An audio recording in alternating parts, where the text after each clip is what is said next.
자, 느헤미야서 6장에 이제 우리가 지난 시간까지 봤던 것은 느헤미야의 이제 느헤미야가 그 성벽을 재건한 데 있어서 외부 문제가 있었죠. 이것은 그 대적들이 실질적으로 전쟁의 위기를 촉발하는 그런 상황에 와 있었던 외부 문제가 하나 있었고, 내부 문제가 또 발생했었죠. 그건 뭐냐면 흉년이 들어서 곡식이 없음으로 말미암아서 이제 자녀들을 노예로 팔아버리는, 그리고 집과 포도원 같은 것들을 저당 잡혀 있는 상황이었고, 그리고 높은 세금과 이런 높은 이자의 문제로 인해서 그리고 전에 있던 총독들의 횡포로 인해서 가게에 굉장히 어려움을 줬었죠. 이때 내부 문제를 니에미아가 먼저 그 지도자급에 있는 사람들을 이제 대해서 분노했지만 생각을 깊이 해서 따로 불러서 그들을 꾸짖었고, 또 그들의 체면을 세워주는 동시에 먼저 솔선수범을 함으로써 이 내부 문제를 해결했던 그런 리더십의 탁월한 면을 보여줬던 것들이 이제 지난 시간에 우리가 봤던 부분이었습니다. 6장에서는 이제 이런 외부 문제와 내부 문제를 돌파한 느헤미야가 이제 다른 방향으로 그 공격이 들어가는데, 그것이 바로 이제 그 느헤미야에 대한 직접적인 공격입니다. 그러니까 리더에 대한 직접적인 공격인데, 그것을 어떻게 극복했는지 같이 일단 성경을 읽으면서 보도록 하겠습니다. 니에미야서 6장 1절인데 제가 읽겠습니다. 산발랏과 도비야와 아라비아 사람 게셈과 그 나머지 우리의 원수들이 내가 성벽을 건축하여 허물어진 틈을 남기지 아니했담을 들었는데, 그때는 내가 아직 성문에 문짝을 달지 못한 때였더라. 그러니까 어느 정도 성벽에 대한 공사가 진척이 됐고, 허물어진 곳을 다 틈을 메우고 있었지만 아직은 이제 중요한 성문을 달지 못할 그때였던 거죠. 그러니까 아직 성벽이 다 완공되지 않았던 그때를 이야기합니다. 자, 그런데 2절에 보면 산발락과 게셈이 내게 사람을 보내어 이르기를, 오라 우리가 오노 평지의 한 촌에서 서로 만나자 하니 실상은 나를 해하고자 함이었더라라고 했죠. 자, 느헤미야를 개인적으로 이제 만나자고 얘기하는 거죠. 이 산발락과 게셈이. 그러니까 이방인의 무리가 이 느헤미야를 불러내는 거죠. 와라. 그랬더니 느헤미야가 오, 노 하면서 거절을 하죠. 그 평지가 오노 평지라죠.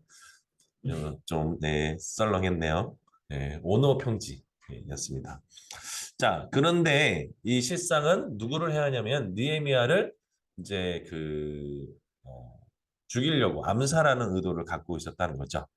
자, 그랬더니 3절에 보면 내가 곧 그들에게 사자들을 보내어 이르기를, 내가 이제 큰 역사를 하니 내려가지 못하겠노라. 어찌하여 역사를 중지하게 하고 너에게로 내려가겠느냐 하매라고 되어 있습니다. 근데 거절하죠. 오너 평지에서 만나줘 했더니 근데 거절하는데 이유가 명확합니다. 그리고 대의명분도 확실하죠. 여기 보면 이 큰 역사를 중지하면서 내가 내려갈 수 없다라고 이야기해주고 있다라는 것이죠. 그만큼 대의 명분을 통해서 그들의 제안을 거절하는 니에미아의 모습을 볼 수 있습니다. 자, 그러면서 네 번 사절에 보면 그들이 네 번이나 이같이 내게 사람을 보내되 나는 꼭 같이 대답하였더니, 그러니까 한 번이 아니고 네 번씩이나 이러한 이제 그러니까 부탁을 했다는 것들을 알 수 있죠. 그러니까 지금 느헤미야를 어떻게 하든지 제거를 하면 가장 핵심적인 있는 위치에 있는 사람. 여러분, 그래서 어떤 역사를 하는 데 있어서 가장 핵심적인 인물, 리더십의 중심 있는 사람들은 늘 이런 공격에 대해서 대비해야 될 필요가 있는 거죠. 그래서 이런 부분을, 그리고 또한 본인 스스로 그 부분에 대해서 방어를 할 수 있는 능력들을 또 가지는 것이 중요하겠죠. 자, 그랬더니 이번에는 다른 방법으로 합니다. 네 번이나 이렇게 동일하게 했는데 이번에는 다른 방법이에요. 다섯 번째를 보면 5절에 보면 산발랏이 다섯 번째는 그 종자의 손에 봉하지 않는 편지를 들려내게 보냈는데 여기에 이제 중요한 부분이 봉하지 않는 편지예요. 왜 봉하지 않는 편지를 들려보냈을까요? 왜 그랬을 거예요? 왜 봉하지 않는 편지를? 보통은 봉하잖아요, 봉하잖아. 그렇죠? 당연히 리더들끼리 얘기할 땐 당연히 비밀 유지라는 것이 당연한데 여기는 봉하지 않았단 말이에요. 이유가 뭘까요?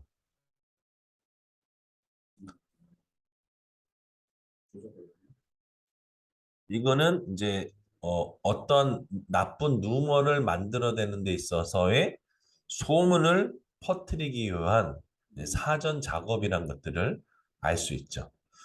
자, 좀 있으면 또 저기 이해가 될 거예요.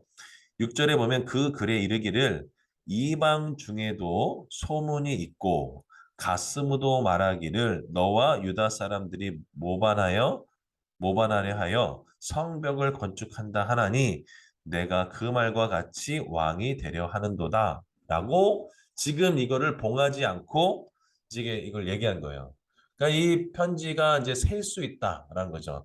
보니까 아니땐 굴뚝에 뭐 연기가 나겠느냐라고 얘기하면서 그 지금 너 왕 되려고 하는 거 아니냐, 응? 배반하려고 하는 거 아니냐라고 이야기를 하는 거죠. 그렇죠? 여러분 이런 일들이 사실 비일비재할까요, 안 할까요? 비일비재하죠. 예. 지금 사실 니에미야는 뒤에 그 아닥사스다 왕의 그 비호가 있잖아요. 그럼 아닥사스다 왕과 느헤미야 사이에서 이간질 또는 거짓 소문을 내 가지고 이 부분에 대해서 이제 이 봉하지 않는 편지를 가지고 공격을 하면 소문이 나겠죠. 그럼 그 소문들이 다 누구의 귀로 들어갈까요? 아닥사스다 왕의 귀로 들어갈 수 있겠죠. 자, 그러니까 여기에서 그냥 보통 사람들이 아니라는 것들을 알 수 있어요. 그렇죠? 자, 그랬더니 또 7절에 보면 또 내가 선지자를 세워 예루살렘에서 너를 들어 선전하기를 유다의 왕이 있다 하게 하였으니 지금 이 말이 왕에게 들릴지라. 그런즉 너는 이제 오라 함께 의논하자 하였기로 라고 되어 있습니다. 자, 너 이제 그 선지자 세웠잖아. 그러면서 유다의 왕이 있다. 도란 왕이 있다. 라고 하면서 그 너 이제 배반하려고 하는 거 아니냐라고 얘기했죠. 자, 왜 이게 먹힐까요? 이미 그 전에 느헤미야가 이 성벽을 재건하게 오기 전에 그 왔던 애굽을 치러 왔던 장군이 배반을 하죠. 그래서 거기서 이제 그 진압을 하는 일이 벌어지잖아요. 그러니까 여기서도 똑같이 너 왕 배반하려고 하는 거다라고 하는 왕이 민감하게 생각하는 이슈를 건드리는 모습을 볼 수 있죠.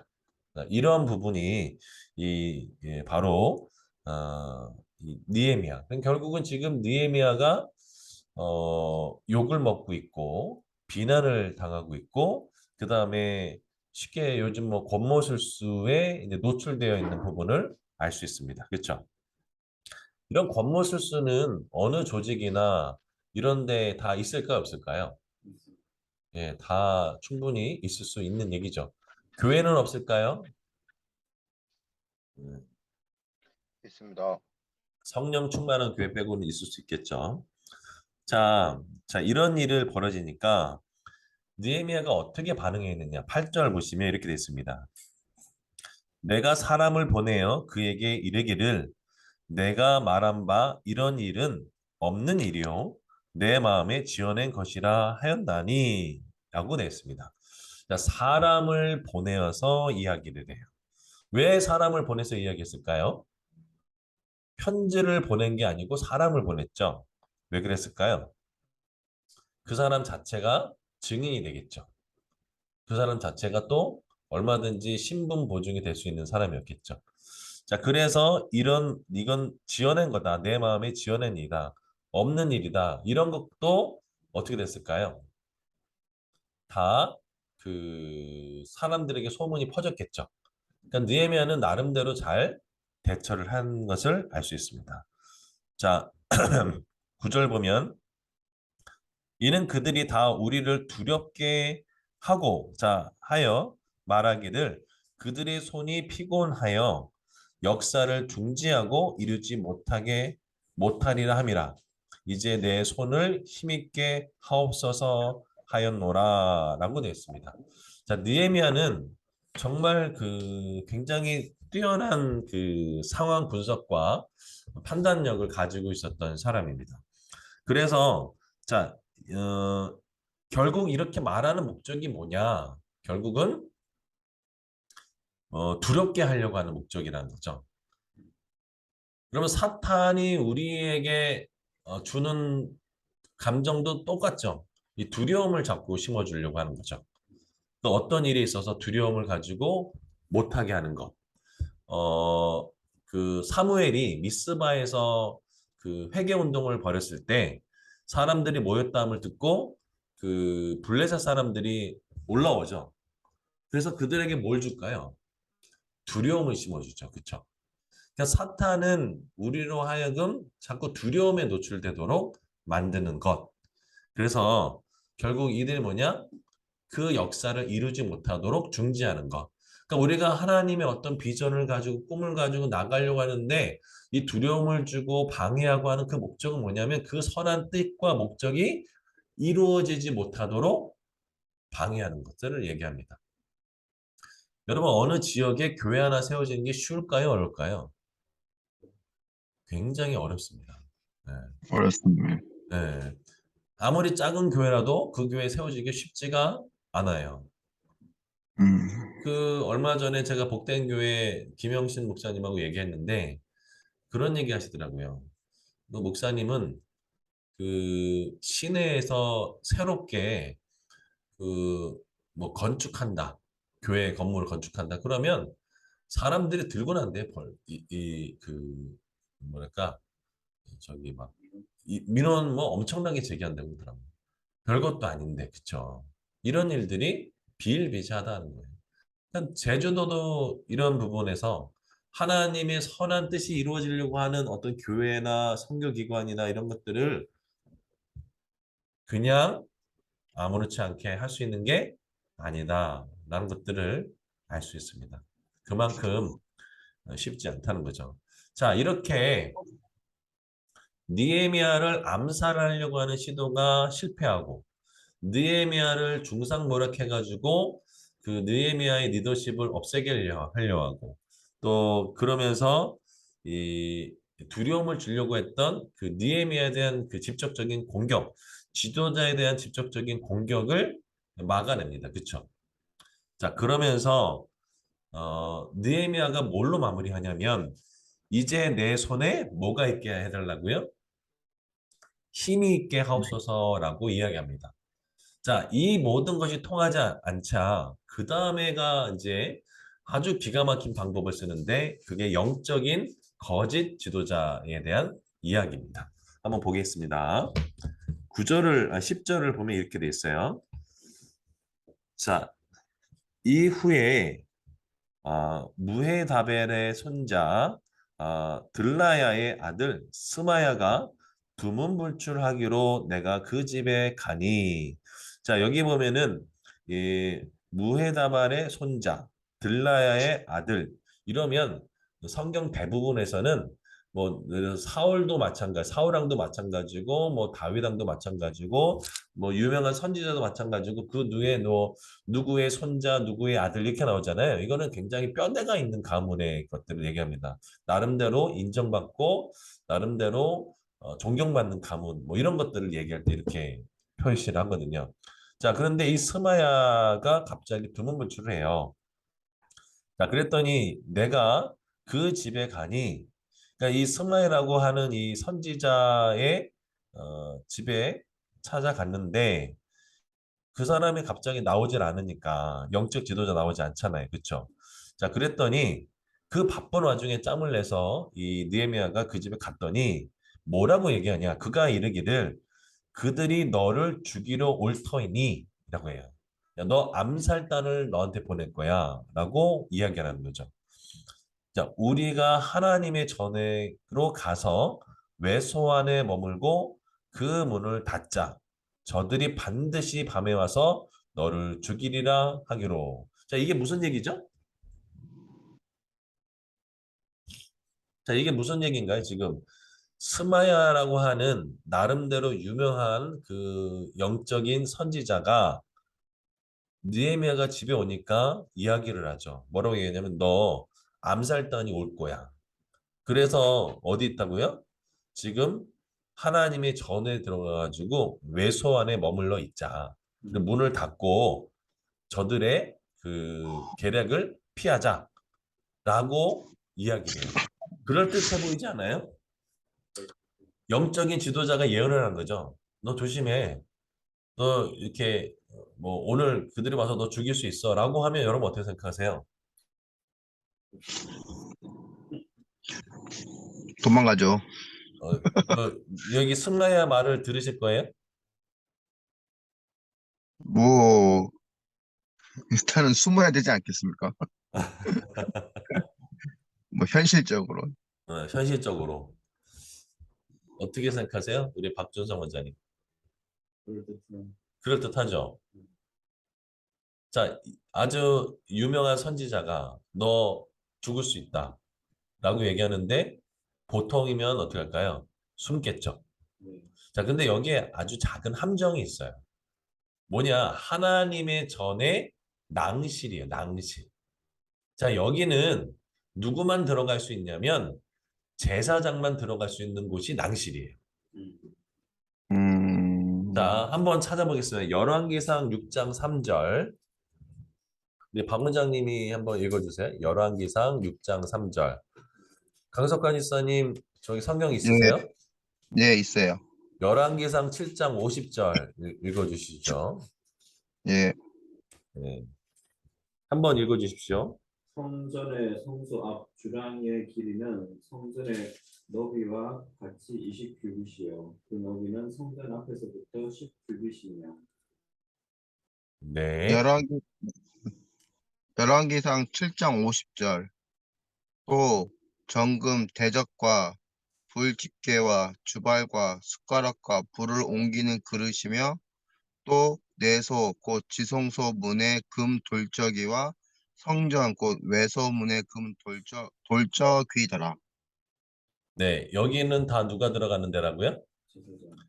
제사장만 들어갈 수 있어요.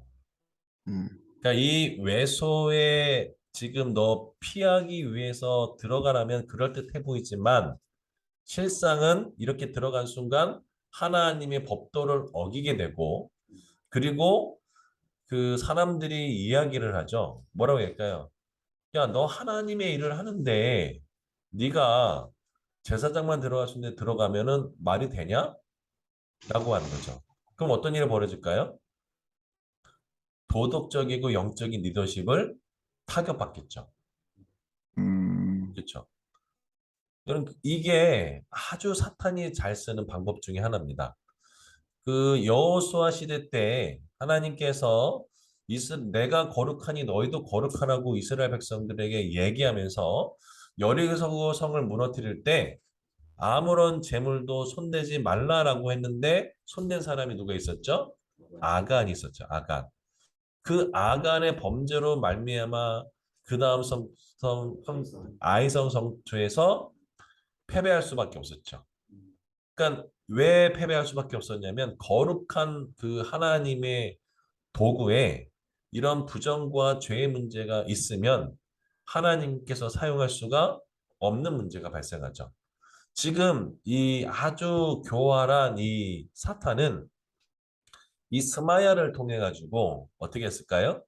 느헤미야가 그 하나님의 사역을 하면서 그 하나님의 범하신 그만 율법을 깨게 하는데 동원함으로 말미암아 하나님의 명령을 깨뜨려 버리는 아주 악한 계략을 짜죠. 그런데 거기에는 인간의 두려움을 이용합니다. 너 오늘 범죄자들이 아니 저기 그 암살단들이 내게 올 거야. 이게 또 이 스마야가 그냥 보통 사람이 아니라 선지자란 말이에요. 그러니까 이 유명한 선지자고 나름대로 그 백성들 중에서 부모와 그 할아버지 이름까지도 알려져 있는 그런 선지자가 나오지 않으니까 느헤미가 찾아갈 정도로 굉장한 지도력을 발휘하고 있는 그런 사람이 이런 얘기를 했을 때에는 느헤미야가 굉장히 위축될 수 있겠죠. 자, 근데 여기 함정이 있다는 것들을 알겠어요. 자, 그런데 중요한 것이 11절입니다. 우리 박 원장님 읽어주시겠습니까? 내가 이르기를 나 같은 자가 어찌 도망하며 나 같은 몸이면 누가 외소에 들어가서 생명을 보존하겠느냐 나는 들어가지 않겠노라 하고. 예. 자, 느헤미야는 하나님의 선지자라고 불려지는 이 스마야의 예언을 보면서 말씀에 비추어 딱 거절을 해요. 어떻게 거절하냐? 나 같은 자가 어찌 도망하며 가장 핵심에 있는 위치에 있는 지도자가 지금 자기 목숨을 위해서 도망갈 수 있겠느냐. 두 번째는 나 같은 몸, 제사장이 아닌데 외소에 들어가서 생명을 보존하겠느냐. 그럴 수 없다라고 얘기하는 거죠. 그러니까 하나님이 금하신 명령을 그대로 그는 실천하는 거죠. 여러분, 하나님 말씀이 먼저인가요? 선지자의 예언이 먼저인가요? 하나님의 말씀. 말씀이 먼저예요. 근데 우리는 사람의 이 그 간교에 의해서 그, 그 거짓된 이런 것들이 분별을 잘하기가 어렵죠. 자, 그랬더니 12절 한번 강석환 지사님 읽어주십시오. 깨달은즉 그는 하나님께서 보내신 바가 아니라 도비야와 산발렛에게 뇌물을 받고 내게 이런 예언을 함이라. 네, 기가 막히게. 13절까지 읽어주세요. 그들이 뇌물을 준 까닭은 나를 두렵게 하고 이렇게 함으로 범죄하게 하고 악한 말을 지어 나를 비방하려 함이었느니라. 예, 여기 아주 중요한 그 느헤미야의 깨달음이 있죠. 네. 느헤미야가 깨달았어요. 아, 뭘 깨달았을까요? 그는 그 스마야가 뇌물 받은 거예요? 그렇죠. 어, 선지자인데 뇌물을 받은 거예요. 야, 자, 그런데 뭐라고 했죠? 명확하게 이 얘기죠. 그는 하나님께서 보내신 바가 아니라. 그러니까 느헤미야가 이걸 어떻게 알았을까요? 일단은 제사장만 들어갈 수 있는 곳을 나를 가라고 했으니까 그렇죠. 이게 아주 이거를 깨우친 거네요, 순간에. 네네, 아주 되게 중요한 원칙인데 음, 하나님은 하나님의 말씀을 스스로 모순되게 말씀하시는 분이 아니라는 거예요. 무슨 말씀인지 아시겠죠? 그러니까 하나님의 성품에 반해가지고 내가 하나님께서 예를 들어서 거짓말하지 말아라 아니면 뭐 내가 뭐 예를 들면은 뭐 살인하지 말아라인데 죽여라 아니 좀 그것도 이상하네. 아무튼 제사장만 들어가는 곳이라고 얘기했는데 아, 괜찮아 너도 들어가도 돼라고 이렇게 그 허락하지 않으셨다라는 거죠. 그리고 특별하게 예를 들어서 그런 상황이 발생됐더라도 그때는 하나님이 어떻게 하신다고요? 명확하게 그 사람에게나 그 다른 사람에게나 명확하게 알 수 있도록 하신다는 거죠. 여러분 참 선지자와 거짓 선지자를 구별하는 게 뭘까요? 어떻게 구별하나요? 거짓 선지자들이 있었을까요? 없었을까요? 옛날이나 지금이나. 있었죠. 모세 시대에도 있었고 지금도 있고. 자, 그래서 이런 분이 있어요. 어느 교회 목사님인데 그 재작년인가 한 몇 년 전에 우리나라가 전쟁이 일어날 거니까 물건을 준비해라. 전쟁 물자를 비축해라. 라고 했는데 전쟁이 안 일어났어요. 그래가지고 왜 안 일어났을까 이제 성도들이 물으니까 성령님도 때로는 실수할 때도 있다. 라고 얘기를 한 거예요. 네, 그런 거 있을 수 있어요? 없어요? 없어요. 네. 자, 지금 느헤미야는 하나님께서 보내신 바가 아니란 것들을 분별해요. 왜? 하나님은 스스로 그 자신의 그 말씀을 어기는 원리를 어기는 일을 하지 않으신다는 거죠. 하나의 성품의 문제는 아니죠. 그리고 이 도비아와 산볼랏이 어떻게 된 거죠? 뇌물을 주었다는 것을 알고 그 다음에 뭐가 있냐면 뇌물을 주어서 어떻게 하냐? 나를 두렵게 하고자 함으로 그래서 뭘 하게 한대요? 범죄하게 한 거로 악한 말을 지어내어 나를 어떻게 한다고요? 비방하게 하려 합니다. 여러분, 느헤미만 그럴까요? 네, 세상의 지도자들은 진짜 이런 비방에 많이 시달릴까요? 안 시달릴까요? 굉장히 많이 시달릴 수 있습니다. 여러분 굉장히 지혜롭게 대처를 하셔야 됩니다. 이해되시죠? 자, 그래서 영적인 상황을 들먹거리면서 이건 이렇다 저렇다 하는 것들은 분별할 필요가 여러분 있어요, 없어요? 있어요. 교회에서도 마찬가지죠. 네. 교회에서도 어떤 신령한 부분에 있어서 뭐 예언을 하고 막 하는데 그 예언이 맞을 수도 있고 틀릴 수도 있어요. 네. 그래서 100% 예언이 맞을 수 있을까요? 없을까요? 100% 하나님의 음성을 듣는 사람이 있을까요? 없을까요? 어허, 지금 시대예요? 지금 시대고 옛날에도.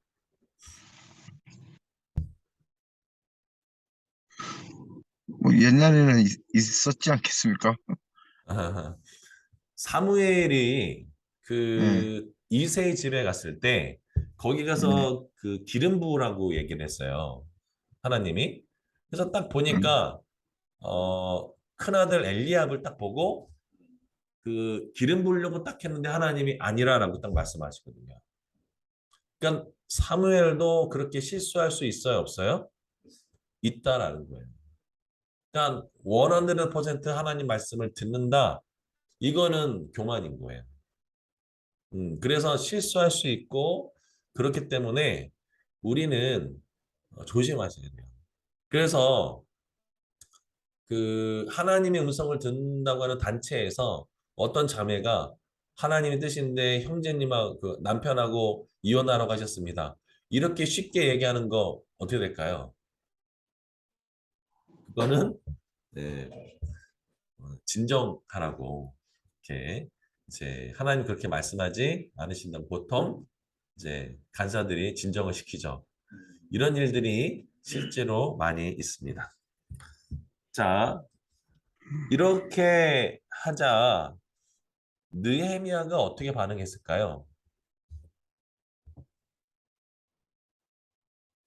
느헤미야는 이렇게 반응합니다. 13절, 14절. 내 하나님이여 도비야와 산발락과 여선지자 노야다와 그 남은 선지자들 곧 나를 두렵게 하고자 한 자들의 소행을 기억하옵소서 하였노라. 그러니까 지금 이 스마야뿐만 아니라 노야다도 있었던 것을 알 수 있었고 또 남은 거짓 선지자들도 있었다는 것들을 알 수 있죠. 자, 그들을 뭐라고요? 나를 두렵게 하고자 하는 것들 소행을 뭐라고요? 기적. 기억하옵소서라고 얘기합니다. 자, 음, 느헤미야는 어떻게 이러한 그 뚝심, 영적인 뚝심을 가질 수 있었을까요? 그것은 느헤미야로 처음부터 알 수 있습니다. 어디 보냐면 느헤미야서 2장 12절을 보면 이렇게 돼 있습니다. 우리 박준성 원장님 한번 읽어 주십시오. 내 하나님께서 예루살렘을 위해 무엇을 할 것인지 내 마음에 주신 것을 내가 아무에게도 말하지 아니하고 밤에 일어나 몇몇 사람과 함께 나갈새 내가 탄 짐승 외에는 다른 짐승이 없더라. 네, 여기 보면 그 내 하나님께서 예루살렘을 위해서 무엇을 할 것인지 내 마음에 주신 것, 이 영적인 확신을 가지고 추진했던 거예요. 뭐가요? 지금 성벽을 짓는 일을 추진했던 거죠. 근데 이 성벽을 추진한 일을 쭉 할 때 헷갈리게 만들고, 그 다음에 외부의 공격과 내부의 공격과 지도자의 공격과 심지어 이제는 영적인 지도자들이 느헤미야를 공격하는 이런 상황 속에 놓여 있을 때 그 모든 것을 뚫고 갈 수 있는 힘이 뭐였냐면 하나님으로부터 주신 확신, 영적인 확신을 가지고 갔다라는 것이죠. 여러분, 그래서 이게 그렇게 중요한 거예요. 그래서 이거를 다른 말로 얘기하면 God first, 하나님이 내게 뭐라고 말씀하셨는가. 우리가 상황이 바뀌고 힘들면 어떻게 할까요? 두렵죠. 어려움을 느끼죠. 그 조영기 목사님이 여의도에 순복음교회를 세웠을 때 일이에요. 그때 장로님 한 분이 20억을 들고 튀었어요. 그래가지고 그때 조영기 목사님이 진짜 자살을 생각할 정도로 너무 힘들었던 시기였었어요. 근데 거기서 이제 벗어나면서 이제 그 얘기를 할 때가 기억에 남거든요. 이런 일들이 있을까요, 없을까요? 굉장히 많이 있을 수 있다라는 거죠. 그러니까 하나님의 일을 하는데 그런 영적인 방해, 공격들이 충분히 있다라는 것들을 알 수 있습니다. 여러분, 그래서 영적인 지도자의 말을 다 무조건 신뢰해서는 안 되고 그것이 하나님 말씀에 위배되는지는 여러분이 어떻게 될까요? 분별하셔야 합니다. 그렇죠? 자, 이런 일이 벌어졌습니다. 자, 그래서 느헤미야는 그 정말 기도의 사람이었고 늘 순간마다 하나님께 초점을 맞춘 사람이었기 때문에 짧은 순간의 판단력이 필요할 때에도 뭘 하지 않았을까요? 실수하지 않았어요. 그리고 거짓 선지자의 예언을 하나님의 성품과 말씀에 비추어 봐서 악한 의도를 분별해내는 그런 탁월한 영적인 분별함을 보여준 것. 이게 바로 느헤미야의 영적인 탁월함이라고 할 수 있습니다. 여러분, 그래서 이런 부분을 여러분도 분별하셔야 될까 안 해야 될까요? 예. 하셔야 됩니다. 예. 근데 그 그럴 듯, 궁금한 게 있는데 네, 말씀하세요. 스마야가 니에미야에게 분명히 성전에 들어가라고 하면서 그걸 알았을 건데 니에미야도 어떻게 보면 성전에 들어갈 수 있는 자격 대제사장이라는 생각을 못 가졌을까요? 아니죠. 거기는 제사장만 들어갈 수 있는 곳이에요. 딱 낭실이라는 곳 자체가.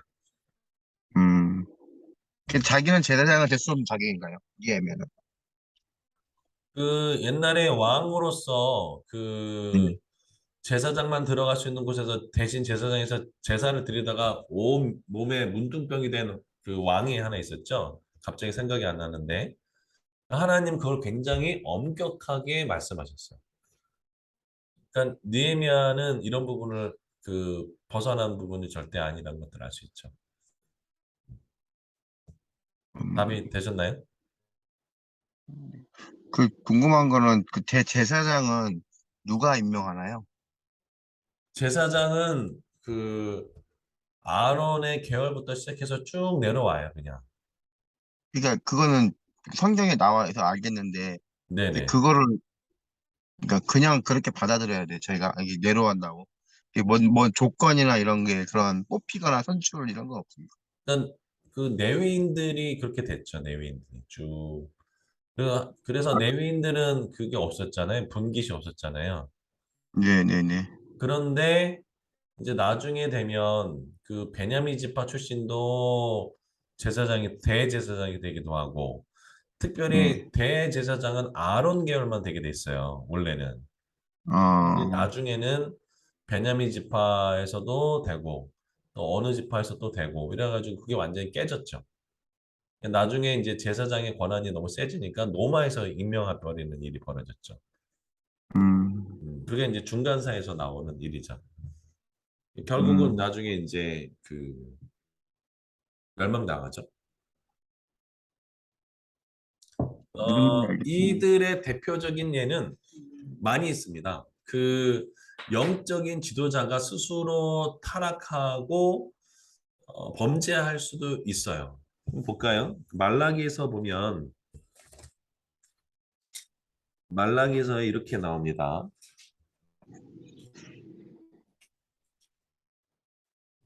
말라기에서 음,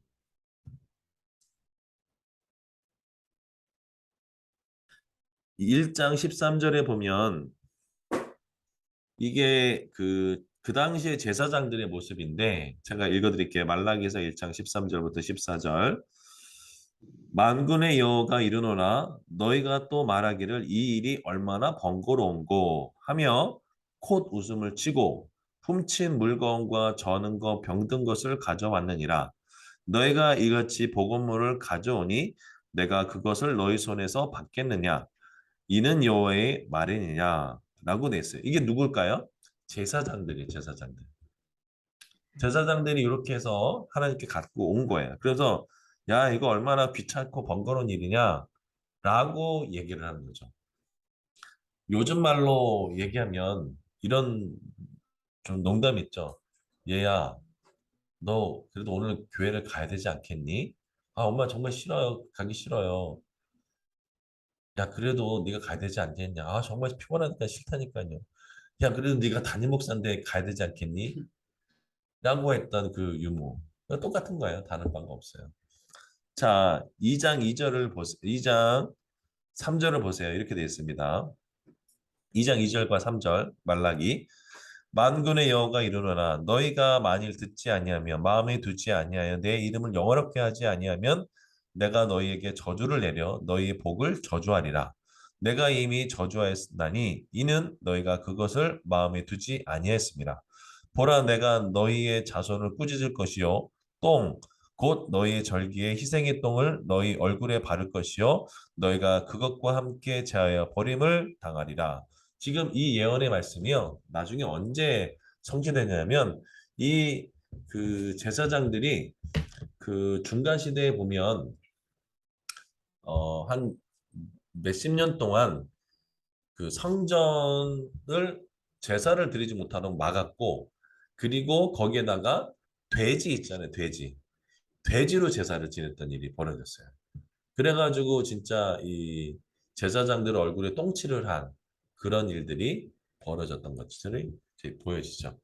이런 일들이 제사장이건 왕이건 선지자건 똑같다는 거죠. 그래서 영적인 것은 정말 이렇게 누구나 다 장담할 수 없을 뿐만 아니라 특별히 하나님의 역사를 하는 사람들에게 있어서는 이런 영적인 공격들에 대해서 대비하고 분별하고 할 수 있어야 한다는 것입니다. 이해되셨죠? 자, 그 다음에 6장 15절 다시 돌아오겠습니다. 자, 성경 역사가 52일 만인 애누월 25일에 끝남에 우리의 모든 대적과 주위에 있는 이방 족속들이 이를 듣고 다 두려워하여 크게 낙담하였으니 그들이 우리 하나님께서 이 역사를 이루신 것을 뭐라고요? 알미니라 라고 되어 있습니다. 자, 여기에 보면 아주 짧은 구절로 성벽 공사가 다 마무리됐다라고 말씀하고 있습니다. 자, 그러면서 대적들이 어떻게 했죠? 크게 낙담하고 두려워합니다. 그런데 여기에 느헤미야의 정말 중요한 고백이 뭐냐면 우리 하나님께서 이 역사를 이루게 하신 것을 누가 알았대요? 대적들도 알았다라는 거죠. 그러니까 하나님의 역사는 이방인들도 알까요, 모를까요? 압니다. 그러니까 하나님의 역사를 귀신도 귀신같이 알고 예수 믿지 않은 사람들도 귀신같이 알까요, 모를까요? 알아요. 이게 중요한 부분 중에 하나죠. 자, 17절 보겠습니다. 자, 지금 여기서 중요한 것이 있는데 그러면 52일이잖아요. 그러면 거기서 안식일을 지켰을까요, 안 지켰을까요? 지켰죠. 지켰어요. 예. 그러니까 52일이면 7, 7이 49니까 52일 안에 7번 정도 들어가죠. 그러니까 그 7번이 들어가면 52 빼기 7하면 45일이죠. 그러니까 실질적인 역사는 45일, 그러니까 석 달 보름 만에 성벽을 완성한 것을 알 수 있습니다. 여기에 중요한 요소가 뭐냐면 바로 삶과 신앙이 분리된다, 분리되지 않는다? 분리되지 않는다라는 거죠. 역대기상 29장 19절 한번 우리 강석관 지사님 한번 읽어주실래요? 역대기상 29장 19절. 잠시만요. 잠시만요. 역대기상 29장 19절 19절. 예. 읽겠습니다. 내 아들 솔로몬에게 정성된 마음을 주사 주의 계명과 권명과 율례를 지켜 이 모든 일을 행하게 하시고 내가 위하여 준비한 것으로 성전을 건축하게 하옵소서 하였더라. 네. 여기에 다윗이 기도하는 게 뭐냐면 정성된 마음을 주사하라고 했죠. 그 정성된 마음이 뭐냐? 하나님의 율례와 법도를 지키는 마음. 그래서 하나님의 일을 할 때도 하나님의 방법, 하나님의 역사, 하나님의 그 말씀을 지키면서 하는 것. 이것이 그래서 중요한 것을 알 수 있어요. 그러니까 신앙과 삶은 분리되지 않는다라는 것들을 이 느헤미야를 통해서나 또 학개서를 통해서나 알 수 있다라는 것이죠. 자, 그 그 다음에 번외인데 잠깐 얘기해도 됩니까? 네, 말씀하세요. 우리 몸이 성전이잖아요. 네, 그러니까 어때 느헤미야도 45일이란 기간 동안 성벽 건축을 마무리한 거잖아요. 성벽을. 그렇죠. 저희 회사도 45일 디톡스 하고 있습니다. 45일이네, 진짜. 네. 나 의도된 건 아닙니다. 그냥 갑자기 그 생각이 들어서 우리 몸이 성전이라서 45일 만들어 보자. 좋은데. 그거 알고 한 거예요? 그냥 한 거예요? 지금 끼워 맞추고 있습니다. 지금 어, 솔직히. 네. 이럴 놀랍게 끼워 수가. 맞추고 있네요. 네. 어쨌거나 이렇게 일치된 거는 재미있네요. 네, 그냥 45일 만에 생각이 변화가 일어나긴 했어요, 제가.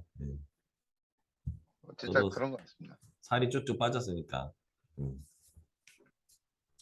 자, 그 다음에 이제 한번 읽어보겠습니다. 어, 17절부터 읽을게요.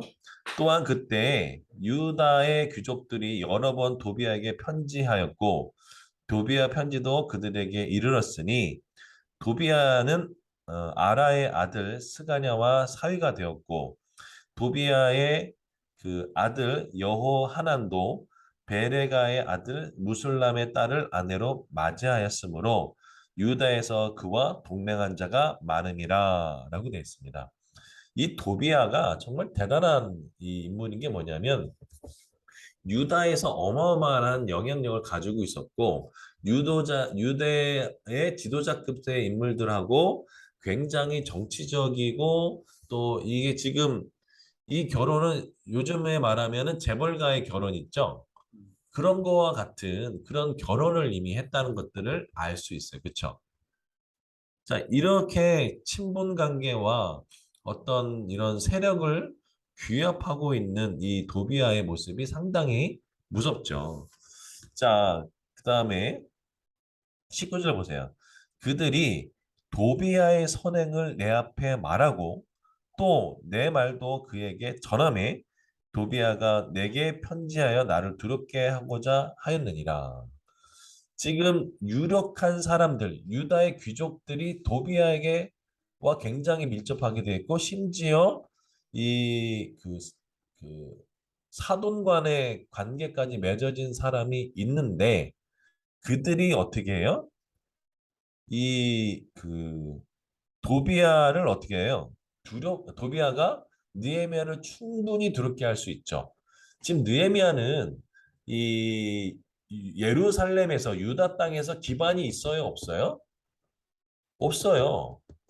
느헤미야 없는 없죠. 없는 상태에서 오니까 거기에 터줏대감 같은 이 유다 귀족들과의 관계가 굉장히 중요하겠죠. 근데 그 유다 귀족들과의 관계가 지금 대적인 도비아하고 굉장히 밀접되어 있다는 거죠. 개혁이 쉽지 않겠다는 것들을 알까요, 모를까요? 알겠죠. 이게 쉽지 않은 개혁을 이 느헤미야는 진행돼야 되는 것들을 알 수 있습니다. 자, 그럼 이 도비아라는 사람을 좀 보면은 일단은 암몬 사람이고요. 그 다음에 이 스마야 선지자에게 뇌물을 제공해서 거짓말을 하게 했고, 유다 귀족과 서신 왕래를 하고, 그 다음에 도비아의 아들 여호하나하고 베갈의 아들 무슬람 딸이 지금 결혼해서 지금 서로 사돈관계예요. 그리고 유다에서 그와 동맹한 자가 많아요. 그냥 같은 편이라는 거죠. 그 다음에 느헤미야 말을 듣고 편지를 할 정도로 이 두려움과 협박을 줬던 사람이죠. 자, 그러는데 나중에 어떻게 되냐? 대제사장 엘리야십과 연락이 돼 성소의 큰 방을 받았던 사람이 누구냐면 이 도비아예요. 그리고 오, 느헤미야에서 성전들에 만든 도비아의 방이 세간에 던져지는 일들이 벌어집니다. 그러니까 지금 이 도비아가 대제사장 엘리야십과 연결되어 있다는 것 자체도 대단하지만 그가 얼마나 영향이 컸냐면 성소의 큰 방을 받을 정도로 이 암몬 사람이 그것을 받을 정도로 대단한 거죠. 여러분 암몬은 누구를 얘기하나요?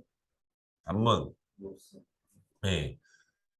조카 롯에서 그 딸과 나온 그 자손들이잖아요. 그렇죠?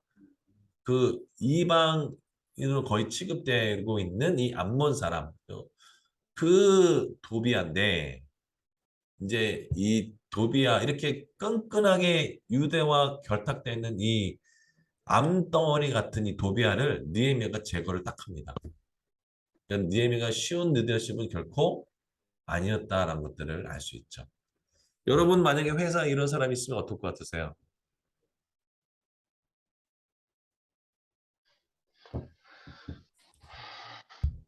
상당해요. 네? 암적인 존재죠. 암적인 존재. 그렇죠. 자, 쉽지 않겠죠, 그죠? 예. 엄청 쉽지 않죠. 근데 느헤미야는 일단은 성벽을 완성하고 이런 것들을 다 한 다음에 점점 개혁을 추진해 나갑니다. 그렇죠? 자, 7장을 한번 넘어가도록 할까요? 어, 그래서 느헤미야의 핵심적인 리더십은 하나님과 동행하는 데 있었다라는 거죠. 예. 하나 또 PPT를 보자면 자, 느헤미야가 예루살렘에 도착하고 성전이 이제 공사가 완료된 부분을 보면 일단 기스리월에 느헤미야가 기도를 하죠. 그 다음에 그 왕에게 요청할 때가 니산월이었습니다. 그리고 약 4개월이 지나서 담무르월에 이제 도착을 하죠.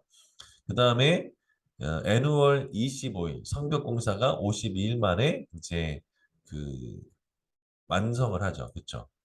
자, 그 다음에 압둘 3월에 성벽 공사가 시작을 하고요. 자, 그러면서 이제는 뭘 지키냐면 8절에 보면 이제 초막절 행사를 지키는 것들을 알 수 있어요. 지금 느헤미야가 기도하고 그 다음에 왕에게 요청하고 4개월 정도가 거의 지나죠. 그 다음에 단무르월 이 정도 여기도 거의 한 4개월 지나죠. 그 다음에 아월 3일에 성벽 공사가 시작하고 25일에 완성 때까지 이제 남은 게 뭔가 나팔절, 속죄절, 초막절 이렇게 쭉 나오는데 이제 초막절이 여기서 언급되는 것을 알 수 있습니다. 자, 하나님께서는요, 그의 백성을 다루시는 섭리가 있는데 먼저 에스라에 보면 하나님께서 수르밥의 성전을 짓게 하고 그러면서 그 내면을 다루신다고 얘기했죠. 그래서 여기 보면 이방 여인과 결혼하는 이 문제를 다루세요. 하나님은 먼저 외부의 환경을 다루시고 그다음에 내부의 환경을 다루신 것을 알 수 있어요. 어, 그 요셉을 그 애굽의 노예로 팔면서 그의 성품을 다듬어 갔듯이 하나님께서는 포로 귀한 백성들에게 성벽을 짓게 하고 성전을 짓게 하면서 이제는 내적인 개혁을 시키십니다. 느헤미야도 마찬가지예요. 어떤 일이 벌어지냐? 이제는 총회, 유대인들만 모이는 총회에서 이방인들 내쫓고 다시 하나님과 뭘 맺을까요? 언약을 맺어요. 그리고 성전 정화를 하면서 도비아가 가지고 있던 성전의 방도 버리고 그들이 지키지 않았던 안식일, 주일 성수도 지키게 하고 이방 여인과 결혼을 금지하는 문제를 다루는 거죠. 그래서 우리가 눈에 보이는 성벽과 성전도 중요하지만 그 안에 합당하도록 뭘 만들까요? 말씀이 합당한 삶을 살 수 있도록 하신다라는 것들을 알 수 있습니다. 이해되시죠? 네. 자, 그러면 이제 7장을 보도록 하겠습니다. 자, 성벽이 건축이 됨에 1절 문짝을 달고 문지기와 노래하는 자들과 레위 사람들을 세운 후에 라고 됐습니다. 자, 문지기 세웠죠. 노래하는 자들 세웠죠. 레위 사람들 세웠죠. 자, 내 아후 하나니아와 영문의 관원 하나냐가 함께 예루살렘을 다스리게 하였는데 하나냐는 충성스러운 사람이요 하나님을 경외함이 무리 중에 뛰어난 자라. 내가 그들에게 이르기를 해가 높이 뜨기 전에는 예루살렘 성문을 열지 말고 아직 파수할 때에 곧 문을 닫고 빗장을 지르며 또 예루살렘 주민이 각각 자기가 지키는 곳에서 파수하되 자기 집 맞은편을 지키게 하였노니 그 성읍은 광대하고 그 주민은 적으며 가옥은 미처 건축하지 못하였습니다. 라고 되었습니다. 자, 지금 느헤미야가 이제 문지기와 노래하는 자를 되고 나더니 이제 가장 뛰어난 리더를 세우기 시작합니다. 그렇죠? 그냥 충성스러운 사람. 여기에서는 가장 중요한 게 뭐냐면 충성스러운 지도자예요. 그 바울도 마찬가지고 모세도 마찬가지고 하나님이 세우신 사람들의 특징적인 게 뭐냐면 충성된 사람을 하나님이 찾으십니다. 그렇죠? 신실한 사람 찾으시죠. 자, 그 다음에 하나님을 경외하는 무리 중이라죠. 다시 말하면 요즘 말로 성령 충만한 사람 이랬죠. 자, 그 다음에 여기 보면은 성문과 파수꾼의 운영 지침을 내려줘요. 해 뜨기 전에는 성문을 개방하지 말 것이고 해가 있을 때는 성문을 닫을 것이고 그 다음에 주민이 각각 초소와 집 앞에서 파수할 것이고 요렇게 이제 세 가지 운영 지침을 마련해 주죠. 그런데 네 번째를 보니까 예루살렘에 거주하는 사람이 어때요? 적어요.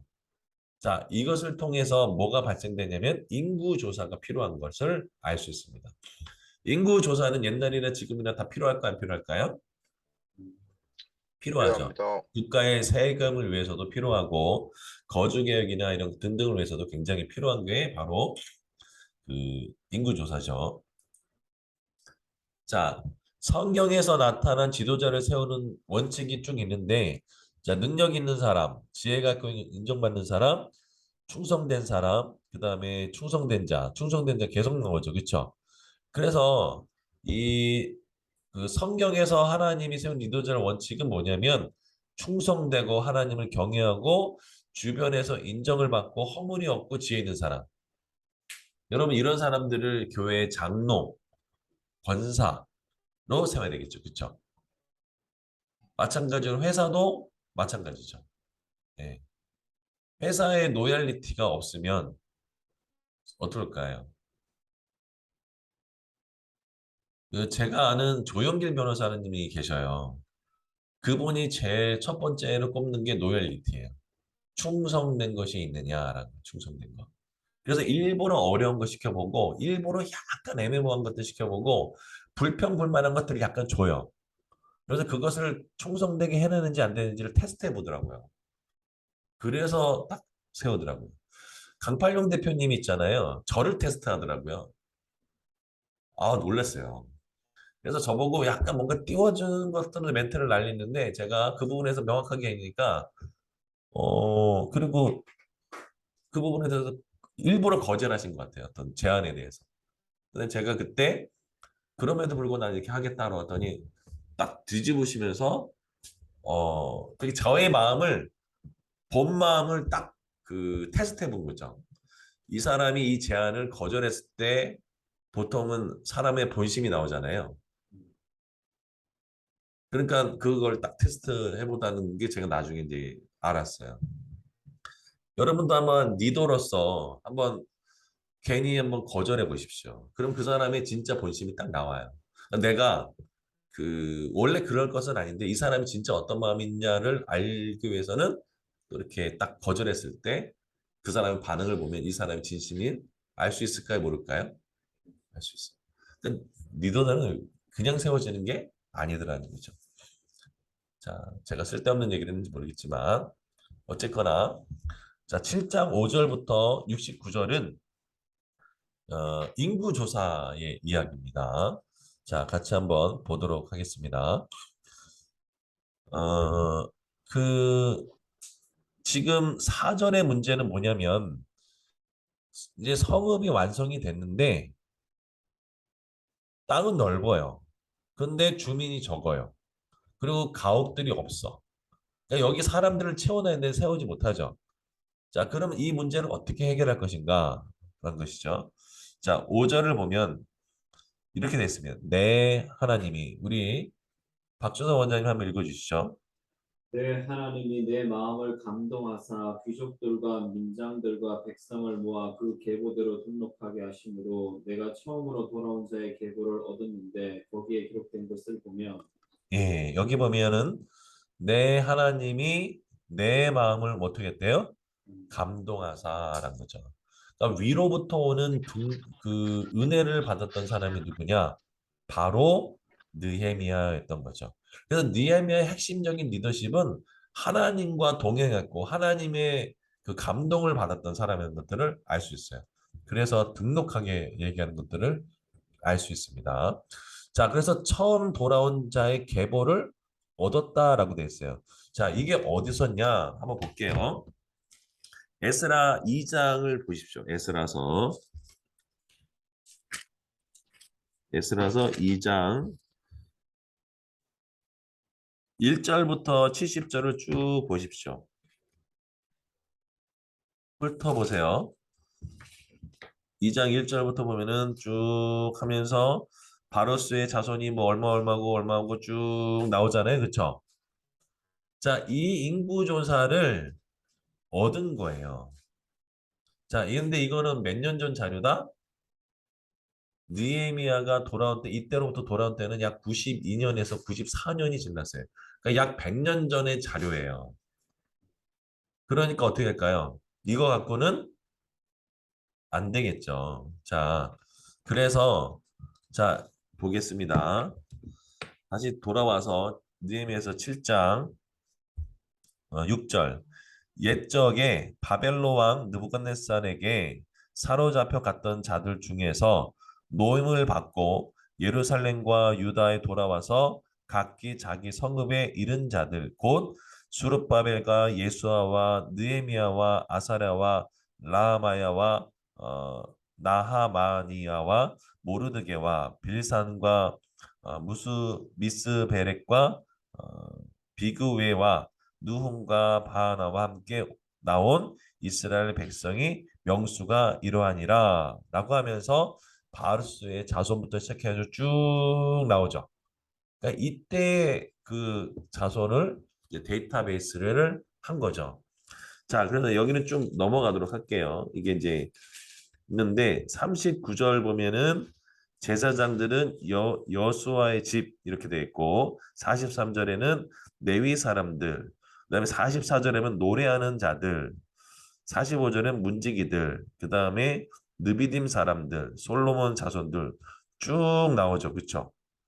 그다음에 그 65절 총독이 그들의 명령에 우림과 둠밈을 가진 제사장이 일어나기 전에는 성물을 먹지 말라 하였느니라 라고 하면서 쭉 나오고 있는 것을 알 수 있습니다. 자, 그래서 이들을 어떻게 했느냐? 예루살렘을 에서 주민을 뽑아서 10분의 1을 이쪽에 거주시킵니다. 11장을 보세요. 11장 1절에서 2절을 보면 이렇게 되어 있습니다.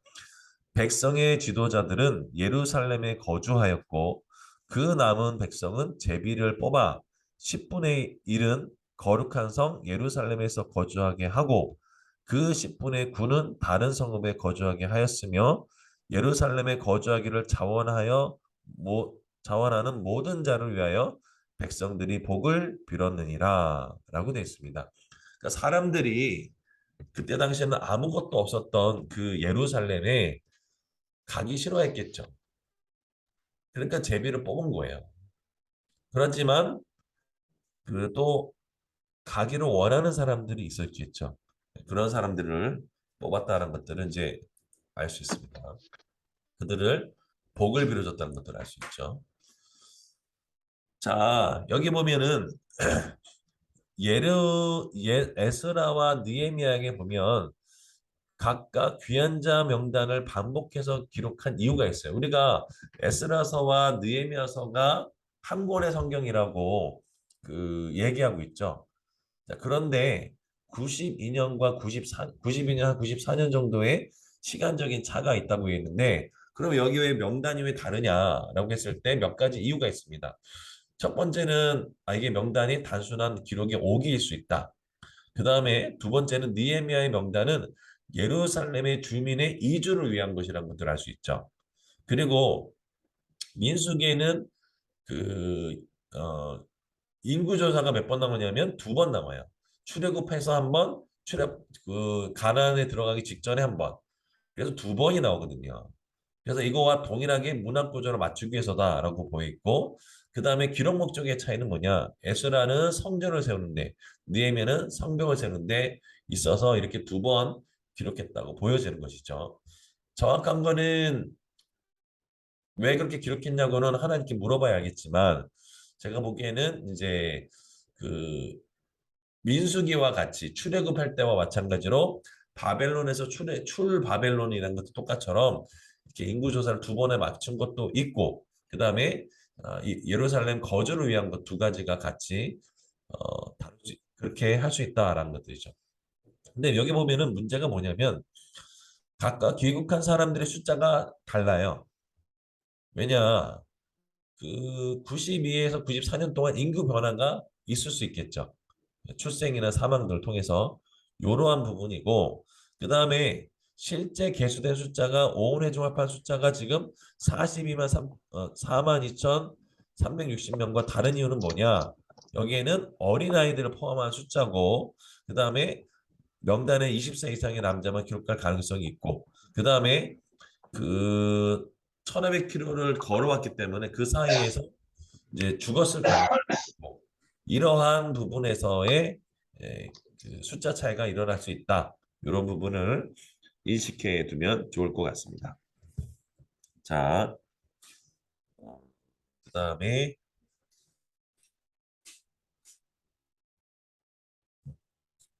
다시 볼게요. 자,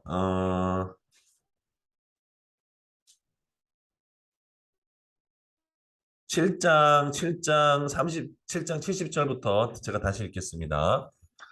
어떤 족장들은 역사를 위하여 보조하였고 총독은 금 1,000 드라크나마와 대접 50과 제사장의 의복 530벌을 보물 곳간에 드렸고, 또 어떤 족장들은 근 2만 드라크나마와 은 2,200만회를 역사 곳간에 드렸고, 그 나머지 백성은 근 2만 드라크나마와 은 2,000만회와 제사장 의복을 67벌을 드렸느니라 라고 되어 있습니다.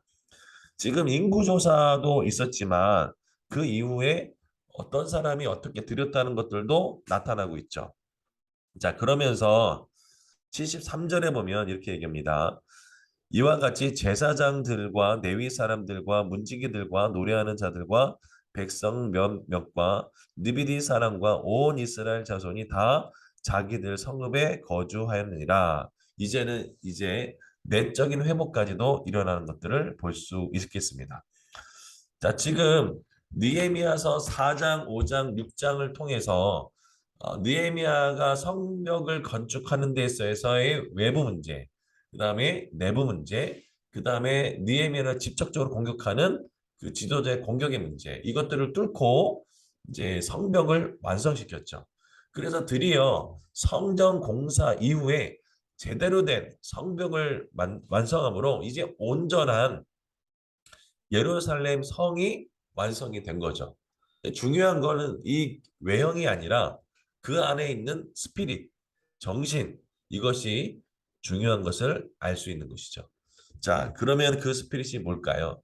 바로 하나님께 나가고 예배드리고 그러는 것이죠. 자, 그런데 8장에 보면은 그 8장 2절에 보면 일곱째 달 초하루에 제사장 예스라가 율법책을 가지고 나오고 있습니다. 여기서 보면 제사장이라고 그 나오죠. 저기 나팔절을 지키는 모습을 이제 나옵니다.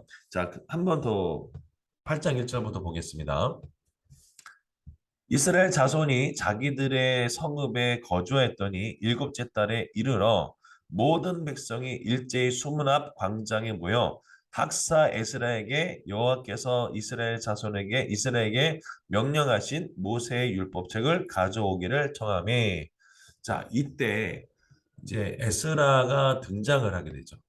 그러면서 이제 사람들이 모여서 나옵니다.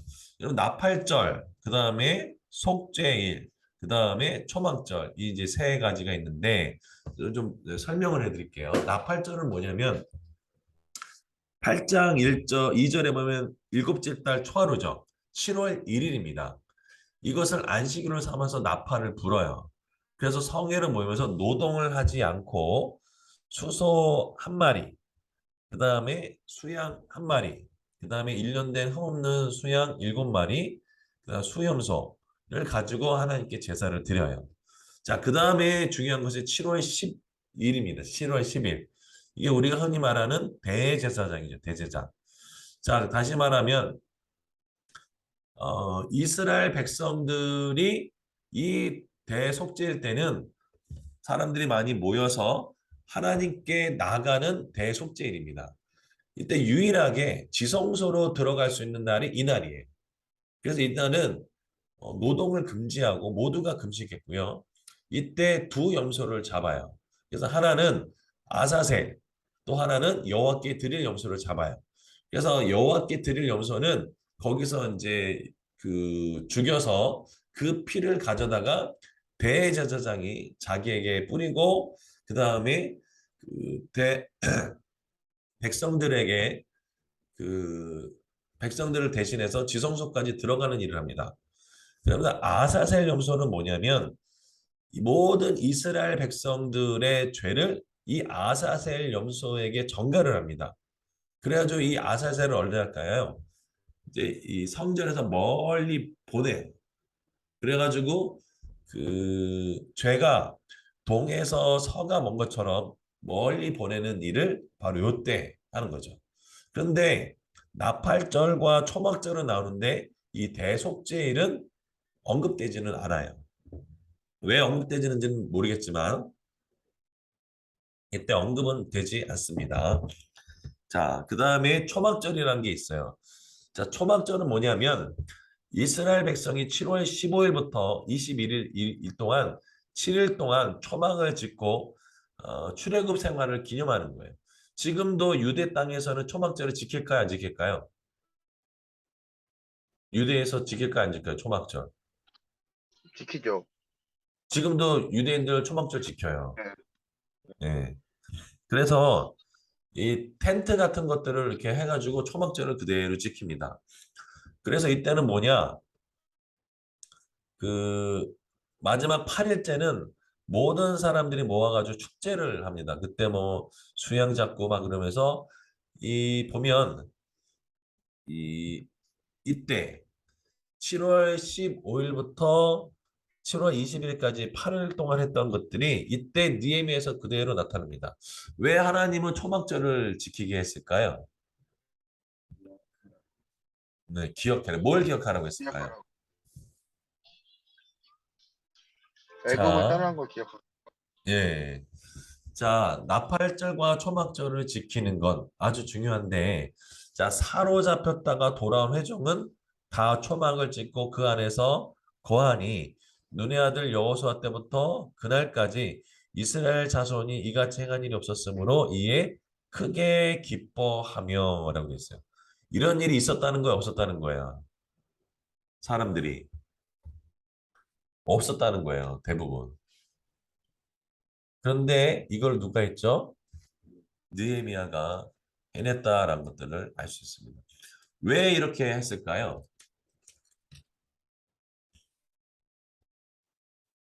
왜 초막절을 지키라고 했을까요?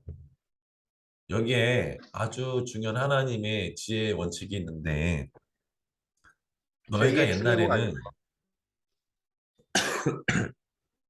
가난하고 그리고 떠돌이였고 그 다음에 너희가 광야에서 그런 생활을 했다.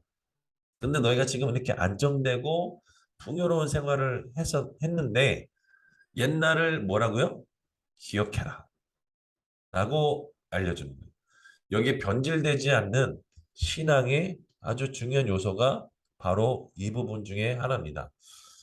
그 유명한 목사님이 한 분 있는데 베델 인물 성경인가를 쓰신 분이에요. 뭐 다윗 뭐 이렇게 쭉 해서 인물별로 성경을 쭉 풀었었는데 이분이 그 성경을 쓰고 어마어마한 돈을 벌었거든요.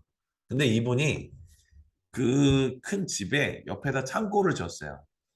그래서 이 허름한 창고를 지으면서 내가 옛날에는 이랬다라는 것들을 잊지 않기 위해서 그 썼다고 그래요. 여러분 나중에 여러분이 잘 되고 부해지고 정말 모든 것이 부족함이 없는 그런 풍족함을 누릴 때 초막절을 지키는 이런 하나님의 지혜가 있었으면 좋겠다고 생각합니다. 내가 옛날에는 이러한 생활을 했었지. 옛날에 내가 이러한 것들을 했는데 지금 하나님께 이런 은혜를 받았지. 라고 하면서 옛날을 기억할 수 있는 그런 은혜들을 여러분 잊지 않고 했으면 좋겠습니다. 잠깐만요.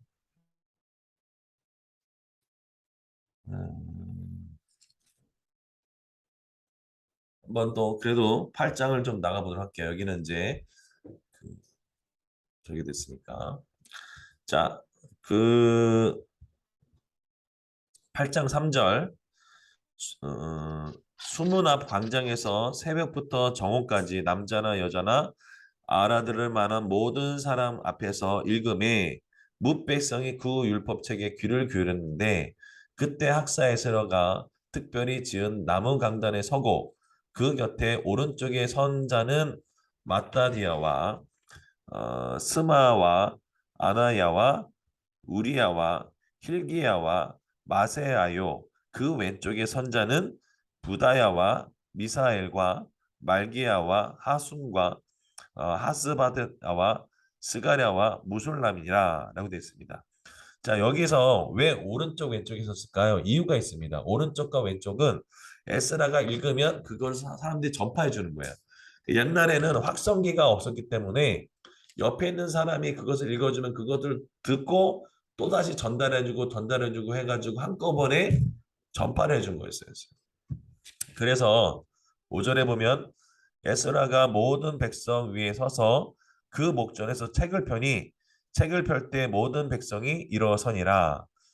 자, 우리가 왜 성경을 읽을 때 이렇게 일어서서 이렇게 그 성경을 그 성경 볼때 다들 일어나는 교회도 있잖아요. 그게 여기에 근거가 되어 있습니다. 6절에 보면 에스라가 위대하신 하나님 여호와를 송축하며 모든 백성이 손을 들고 아멘 아멘 하고 응답하고 몸을 굽혀 얼굴을 땅에 대고 여호와께 경배하니라. 예수아와 바니아와 세베랴야 야민과 악국과 스부데와 호디야와 마세야와 그다랴와 아사랴와 요사바와 하난과 브라야와 레위 사람들은 백성이 제자리에 서 있는 동안 그들에게 율법을 깨닫게 하였는데 하나님의 율법 책을 낭독하고 그 뜻을 해석하여 백성에게 그 낭독하는 것을 다 깨닫게 하니 백성이 율법을 말씀을 듣고 다 우는지라. 총독 느헤미야와 제사장경 학사장과 에스라와 백성을 가르치는 레위 사람들은 모든 백성들에게 이르기를 오늘은 너희 하나님 여호와의 성일이니 슬퍼하지 말며 울지 말라 하고. 여러분 하나님의 말씀이 선포되자 백성들이 다 울게 되죠. 그렇죠? 정말 정말 하나님의 말씀이 선포되는 곳 정말 눈물이 있어요. 그렇죠? 네, 눈물이 있고 또 은혜도 있고. 자, 어쨌거나 성인이니까 슬퍼하지 말고 울지 말라. 그죠? 왜 울었을까요? 얼마나 감격스럽긴 하겠어요. 그렇죠? 얼마나 또 기쁘긴 하겠어요. 그렇죠? 그리고 성벽을 났다는 것 자체가 얼마나 감사하겠어요. 지금 나팔절에 조금 미쳐서 그 성벽이 다 완성됐잖아요. 그렇죠? 이런 것들을 봤을 때도 정말 온전한 성벽이 지어진 것들을 보면 감사하겠죠.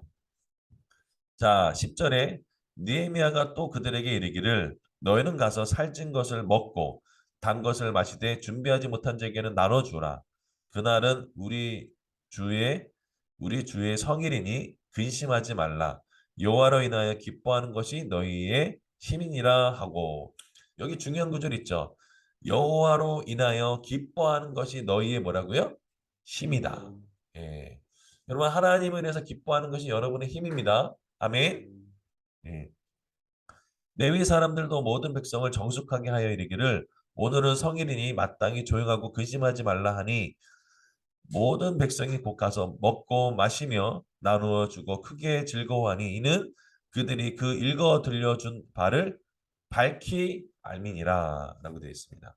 하나님의 말씀을 밝히 알게 되고 나오는 것들을 알 수 있죠. 자, 그 다음에 그 이튿날 무 백성의 족장들과 제사장들과 네 사람들이 율법의 말씀을 밝히 알고자 하여 학사 에스라에게 모여서 율법에 기록된 바를 본즉 여호와께서 모세를 통하여 명령하시기를 이스라엘 자손 곧 일곱째 달 절기 초막절에 거할지니나 하였고 또 일러스되 모든 성읍과 예루살렘에 공포하여 이르기를 너희는 산에 가서 감람나무 가지와 들감나무 가지와 화석류 나무 가지와 종려나무 가지와 기타 무성한 나무 가지를 가져다가 기록한 바를 따라 초막을 지으라 한지라.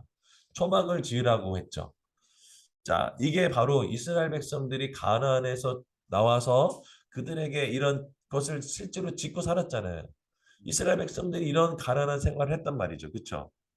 자, 16절.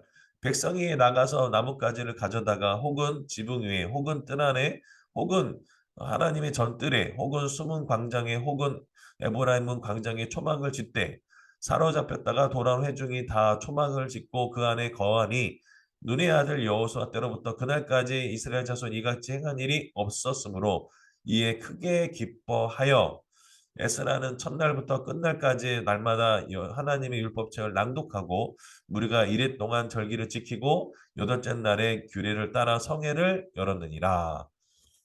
여러분 지금 이스라엘 백성들이 이러한 일들을 지킨 일이 있었어요? 없었어요? 없었다는 거죠. 근데 이것을 지금 이 에스라와 느헤미야 때 하기 시작했어요. 그래서 이후로부터 이것들이 계속 지켜졌던 것들을 알 수 있어요. 그래서 유대인들도 지금 이거 지킵니다. 이유는 뭘까요? 하나님이 우리를 출애굽했을 때 우리의 상태가 어떠했는지, 우리가 어떠한 영적인 상황과 물질적인 가난 속에 있었음에도 불구하고 하나님은 우리를 지금 성전과 성벽을 짓게 만들고 우리가 풍요롭게 하는 이것들을 지금은 감사할 수 있는 신앙이 되도록, 그래서 옛날을 기억하는 신앙, 그때를 아십니까? 옛날에 유명했던 그때를 아십니까? 여러분 그래서 이러한 지혜가 필요할 거라고 생각이 되는, 우리가 물질의 부가 넘칠 때 우리는 타락하고 교만하기 쉽습니다. 그렇죠? 근데 그때 이 초막절을 지으면서 우리가 이랬었지 옛날에는, 그것을 기억하는 지혜는 우리를 물질의 타락으로부터 병들지 않게 하고 물들지 않게 하고 하나님께 감사할 수 있는 신앙을 유지하는 탁월한 신앙의 모범을 지금 느헤미야는 또 에스라는 보여줬다는 것들을 알 수 있습니다. 18절 제가 읽을게요. 에스라는 첫날부터 끝날까지 날마다 하나님의 율법책을 낭독하고 무리가 이래 동안 절기를 지키고 여섯째 날에 규례를 따라 성회를 열었느니라 라고 알고 있습니다. 오늘은 여기까지 하도록 하겠습니다. 혹시 질문 있나요? 근데 그 8장에서 지금 이제 그 이제 학사 에스라가 등장하죠. 나오잖아요. 등장하는데, 그러니까 에스라가 이때도 그 느헤미야와 동시대에 이어지네요. 그렇죠. 예, 이게 저는 이제 에스라가 그 나이 차이가 잘 몰라서 시대 연배가. 음. 나이 차이는 그렇게 많이 나지 않아요. 네. 아, 음. 그렇구나. 그래서 동시대의 궁금했어요. 인물이라는 것들을 알 수 있죠. 네. 예, 에스라가 먼저 도착했고 그 다음에 느헤미야가 도착했죠. 예, 음. 음, 그래서 느헤미야하고 에스라를 한 권의 책으로 보는 이유가 갑자기 에스라가 8장에 딱 등장해 버리잖아요. 예, 예, 예. 그러니까 이게 뭐지? 그런 거죠. 그런데 음, 에스라를 보면은 이제 에스라와 느헤미야를 한 권을 보면은 이해가 되는 거죠. 그리고 예, 느헤미야서 1장 1절에 또 보면 아닥사스다 왕이란 말이 없잖아요. 없어요. 예, 예, 그러니까 이게 없다는 것 자체는 이제 앞에 거와 이어진다는 얘기죠. 예. 음. 오늘도 은혜로운 음. 말씀이었습니다. 그 우리 지금 저기 계신 분들이 다 비바 케어 뭐 이렇게 다 관련되셨는데 네, 나중에 부유하게 되고 정말 모든 것이 넉넉해질 그때에 초막절을 짓는 그런 은혜. 그래서 내가 옛날에는 이랬었는데라는 그런 은혜가 있었으면 좋겠습니다. 네. 김성희 전도사님 빚은 다 갚으셨어요? 음, 네? 아직 깜깜한데요. 아직 많이 남아 있어요? 네. 아, 나중에 빚 다 갚고 초막절 지으기 바랍니다. 네. 네, 알겠습니다. 네. 또 특별히 또 네. 질문 있으십니까? 아, 혹시 그 다음 주가 8월 14, 15일인데 연휴예요. 예, 혹시 연휴에 계획이 있으신 분들 있을 것 같기도 하고 네, 개인적으로 저한테 수련회 요청이 왔는데 네. 시간이 어떠세요? 괜찮으세요? 그날 좀 놀러 갈까 생각하고 있습니다. 저희 토요일 날 하는 건 어떠세요? 땡겨서. 토요일 날 저희 안 돼요. 그날 그 행사 있어요. 그럼 금요일 날 뭐 금요일 날은 제가 그게 뭐, 개별적으로 한번 전화를 해가지고 그럼 네, 한번 물어보도록 하겠습니다. 지금 연휴 기간이라서 어떨지가 몰라서 네, 가서 저도 그냥 하든지 아니면 땡겨서 하든지 제가 주중에 한번 연락해서 말씀을 드리도록 하겠습니다. 알겠습니다. 네. 여러분 질문 없으시면 제가 기도하기 전에 우리 김성희 전도사님 기도해 주시고 마무리할까요? 네.